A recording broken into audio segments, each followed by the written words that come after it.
Kitang-kita ko, niloloko niyo ako! Hindi kita naluloko. Joshua, mahal na mahal kita. Nung nalaman ko yung tungkol dyan sa sakit mo, hindi ako nagdalawang isip na ipaglaban ka sa pamilya ko, pati sa ibang tao. Alam mo yan. Mahal pati yung takot ko.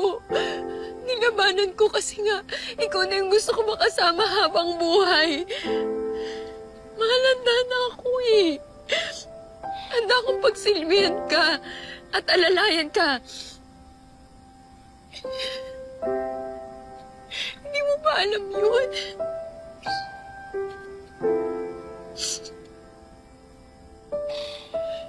Sorry. I'm sorry, Mariel.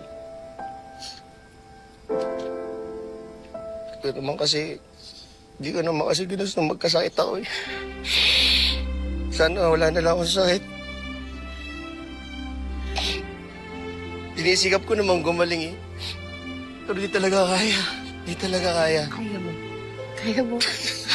Di talaga kaya. Mahal, tumingin ka na sa akin. Kaya mo. Nalaban ka. Yun yung lagi mong iisipin, ha? Nalalaban ka para sa akin, sa pamilya mo, at sa mabubuo nating pamilya. Lumaban ka, please, mahal. Please, lumaban ka. I'm so sorry. I'm sorry. Sorry.